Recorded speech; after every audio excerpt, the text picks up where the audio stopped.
Level 1, the patrol officer. You don't start in SWAT. Nobody does. You start in a patrol car academy first. 28 weeks at the LAPD training facility, learning law, defensive tactics, firearms, pursuit driving. You graduate, and they hand you a badge, a gun, and a beat. You're a probationary officer, P1, the lowest rung. You ride with a training officer for a year. You answer calls. Domestic disputes where both people are bleeding and both are lying. Traffic accidents where you hold a flashlight while the coroner photographs what's left. Burglaries where the victim just wants someone to care and you take a report you know nobody will ever read. You learn that policing is 90% boredom and paperwork and 10% pure chaos. The chaos keeps you coming back. Your first foot pursuit ends in an alley where a man with a knife turns to face. You and the training kicks in and you draw your weapon and he drops the knife and you handcuff him and your hands shake for 20 minutes afterward. The sergeant says, "Good job." The shaking doesn't stop. You spend 3 years on patrol, maybe 4, maybe 5. You make P2, then P3. You learn the streets. You learn which apartment buildings have shootings every Friday and which intersections have accidents every morning. You learn the faces of repeat offenders and the names of victims you see too often. You develop instincts. A car parked wrong, a man walking too fast, a woman who says everything's fine, but her eyes say otherwise. You become a decent cop. But decent isn't what you want. You want SWAT. You've wanted it since the academy when the tactical demonstration team fast-roped from a helicopter and cleared a building in 47 seconds. You start training, running with a weighted vest, shooting on your days off, studying tactical manuals. You need at least P3 to apply. You need at least 3 years on the job. You need to be the kind of officer other officers trust with their lives. Level 2, the selection. SWAT selection is designed to break you. The LAPD runs it out of the Metropolitan Division, which is the department's elite tactical group. You apply along with 200 other officers. They take 20, maybe less. The physical test comes first. Pull-ups, minimum 20, sit-ups, 80 and 2 minutes. Push-ups, 50 without stopping. 3-mile run under 18 minutes. These are minimums. Scoring minimums means you're already behind. The candidates who make it are running 3 miles in 14 minutes, doing 30 pull-ups. Then comes the tactical evaluation, shooting under stress. They run you until your heart rate is 180 and then hand you a rifle and tell you to put rounds on a target at 50 yards. Your hands are shaking. Your lungs are burning. Your vision is tunneling. The instructors are screaming. In your ear, while you try to find your sight picture, sweat runs into your eyes. You fire. You hit barely. The officers who can't shoot under stress wash out here because a calm range on a Tuesday afternoon doesn't replicate a barricaded suspect shooting back at you through a doorway.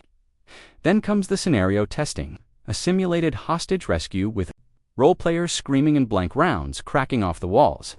A barricade situation where you have to communicate with your team while someone is firing at you. An active shooter in a school with civilians everywhere. They evaluate your decision. Under pressure, do you shoot? Do you hold? Do you communicate? Do you freeze? Do you make the call that saves a life or the one that takes one? 180 candidates fail. You don't. They notify you on a Friday. Report to Metropolitan Division Monday morning at OC. You are now a probationary SWAT officer. The hardest part, they tell you, hasn't started yet. They're right. Level 3. The operator probationary period is 12 months. Everything you learned in the academy and on patrol is foundation. Now they build the house. You train 4 days a week minimum. Close quarters battle, CQB, room clearing, hallway movement, stairwell tactics. You learn to flow through a building like water.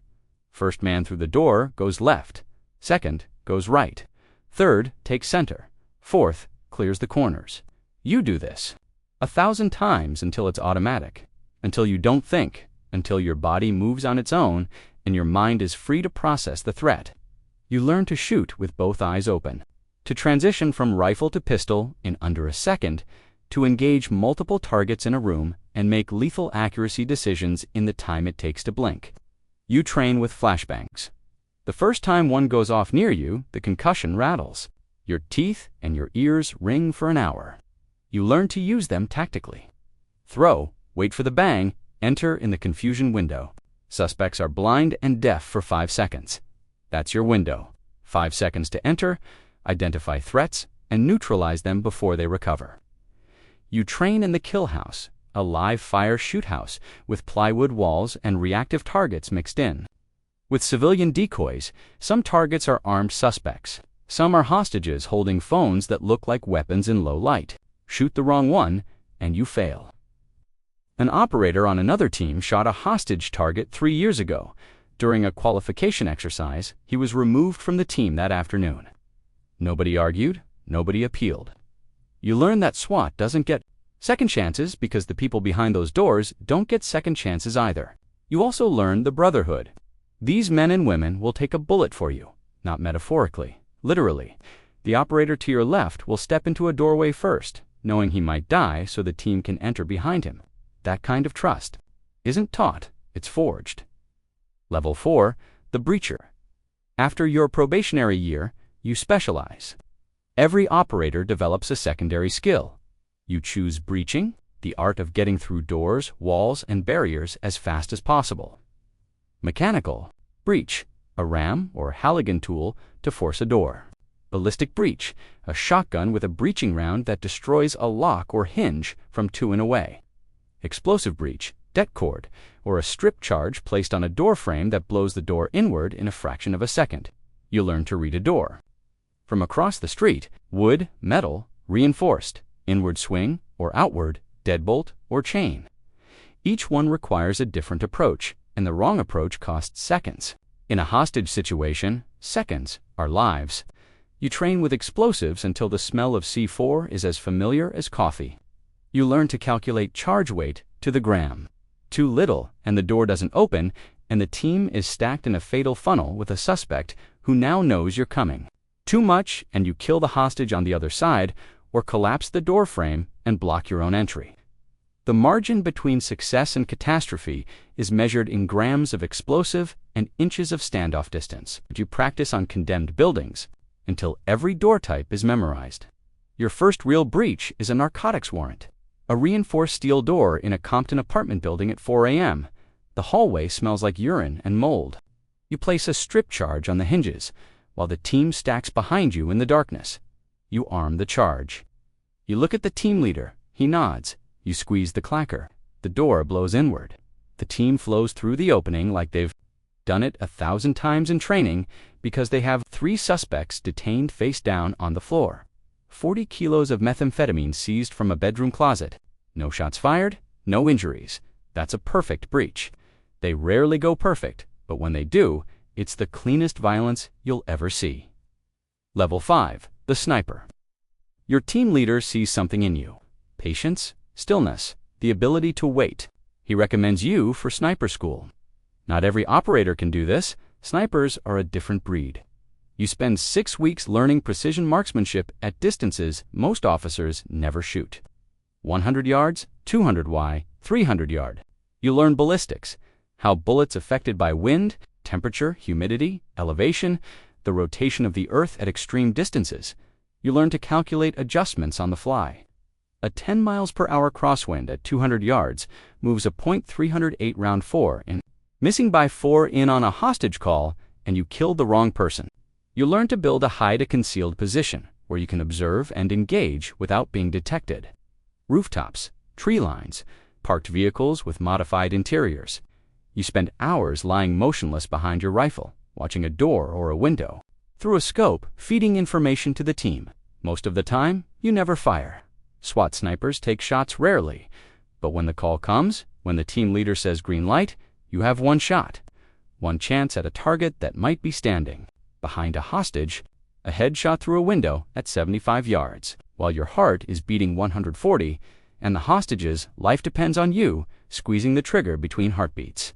Your first lethal engagement comes 3 years after sniper school. A man holding a knife to a child's throat in a parking lot. Negotiations have failed. He's escalating. The team leader calls it, you breathe out. The crosshairs settle. You fire. The round covers 82 yards in a quarter second. The man drops. The child lives. You go home that night and sit in your truck in the driveway for 45 minutes. Your wife comes out. You tell her, you're fine. You're not fine. You just killed a man and saved a child, and you'll carry both for the rest of your life. Level 6, the team leader. After 8 years on SWAT, you're promoted to team leader. You run a 5-man element. You're responsible for tactical planning. On every call-out, when the phone rings at 2 a.m. and a man has barricaded himself in a house with his family, you're the one who develops the plan. Where do the snipers go? Which door does the entry team hit? What's the breach method? Where are the civilians? What's the suspect armed with? What's his mental state? Is he suicidal?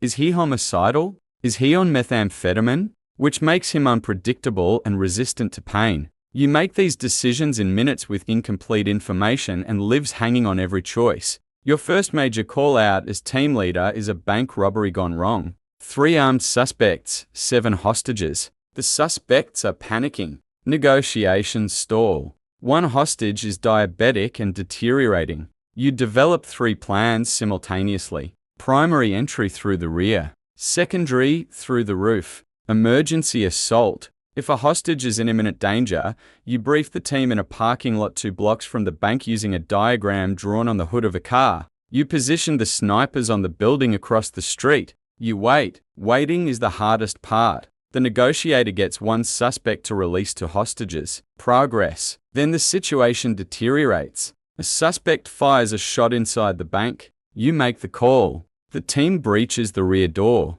Flashbangs entry. 2 suspects surrender immediately, dropping their weapons and hitting the floor. 1 doesn't. He raises his weapon toward the entry team. Your pointman fires twice. Center mass. Suspect down. All 7 hostages recovered alive. The paramedics treat the diabetic. She'll be okay. The suspect your operator killed was 23. He had a record going back to age 14. He chose to raise his weapon. Your operator gave him a second to drop it. He didn't. The after-action review takes 6 hours. They dissect every second of the operation. Every decision you made is examined by people who weren't there. The ones that worked, the ones that almost didn't, the one that ended a life. Level 7, the sergeant. SWAT sergeant. You've been on the team 12 years. You're no longer just a tactical leader. You're an administrator. You manage 15 operators. Their training schedules, their equipment, their fitness standards, their personal problems that bleed into the job.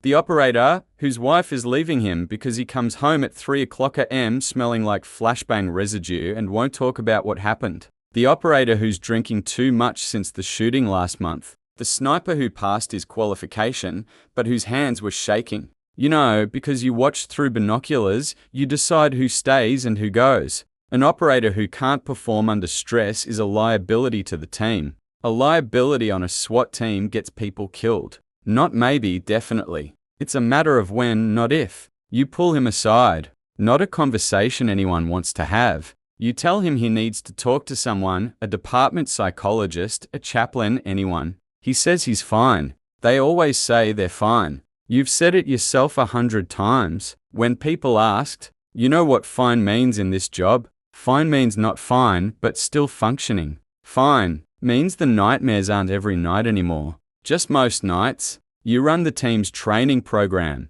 40 hours per month minimum. Live fire, scenario-based exercises, physical fitness testing, tactical medicine, less lethal deployment. You design call-out rehearsals that simulate the worst-case scenario every single time because the real ones don't announce their severity in advance. You've been on 400 call-outs in 12 years. You've breached 200 doors. You've heard gunfire from both sides of it. Your knees are destroyed from years of stacking on doors and 60 pounds of kit. Your hearing is permanently damaged from breaching charges and flashbangs detonating in enclosed spaces. Your marriage survived barely. Your wife learned to sleep alone and stopped asking where you were at 3 o'clock a.m. because the answers never made her feel better. Level 8, the lieutenant. SWAT lieutenant. You oversee multiple teams now. 40 operators, 4 team leaders, for sergeants. You're the bridge between the tactical teams and the department brass. When a critical incident occurs, you're in the Tactical Operations Center, the TOC, monitoring multiple radio channels, coordinating with patrol, detectives, negotiators, and the watch commander. You make decisions that will be reviewed by the chief, the city council, the media, and possibly a jury. Use of force in a city like Los Angeles is political. Every shot fired by your team will be scrutinized. Every door breached will be questioned. Every decision analyzed by people who had hours to think about what you decided in seconds. A suspect is killed during a high-risk warrant service. He had a gun. He pointed it at the entry team, and the point man fired 3 rounds in under a second. The shooting was justified by every metric the department measures. But the suspect was 19 years old. His mother's on the evening news calling your team murderers. The neighborhood holds a vigil. Social media calls for your officers to be charged. The department launches a use of force investigation. Internal Affairs interviews every operator who is in the room. Your officers are placed on administrative leave,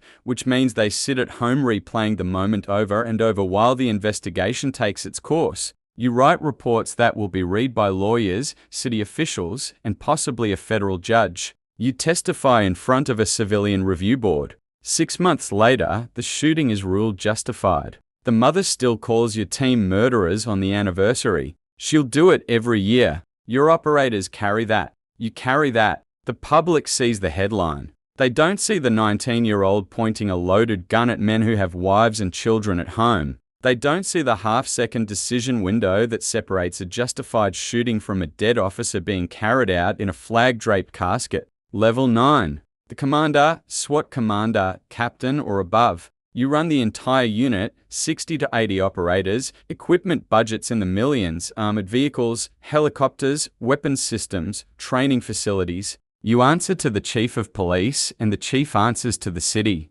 You sit in meetings with city officials who want to reduce your budget. They don't understand why you need a $300,000 armored vehicle until the day you need it. And then they wonder why you didn't have to. You manage the politics of modern tactical policing. The public wants SWAT teams available for school shootings and hostage situations and active terrorists, but protests when they see armored vehicles in their neighborhoods or officers carrying rifles on residential streets. You balance both realities because that is the job at this level. The tactics are someone else's concern. Now the politics are yours. You justify the existence of a paramilitary unit within a civilian police force to people who have never been in a room where someone is trying to kill them. You remind them that the alternative to SWAT is sending regular patrol officers with pistols into situations that require rifle-rated body armor and explosive breaching. That's how officers and civilians die. You've been doing this for 25 years.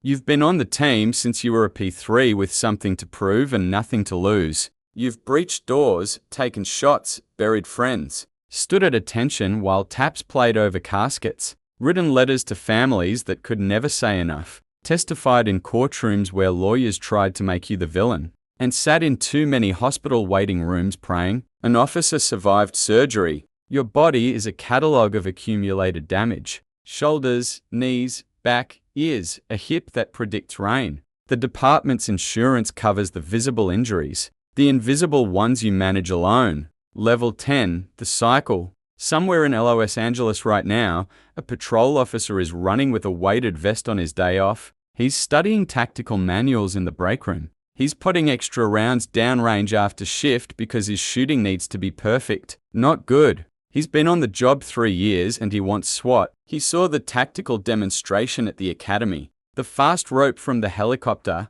The building cleared in 47 seconds. It looked like something out of a movie. He wants to be that. He doesn't know what it costs. He doesn't know about the AM callouts where you kiss your sleeping daughter's forehead and drive to a house where someone might die. The marriages that don't survive the 15th year. The operators who can't sleep without the TIV on because silence sounds like the moment before a breach. The funerals and dress blues where you carry a flag-draped casket, and the weight on your shoulder is nothing compared to the weight in your chest. The shooting reviews that last months, the faces of the people you've killed that appear without warning on ordinary days. He doesn't know any of that yet. He just knows he's fast and strong and brave, and that SWAT is where the best cops go. He's right about that last part. He'll find out about the rest. One call out at a time, one breach at a time, one decision at a time. The selection is next month. He'll be there. The cycle begins.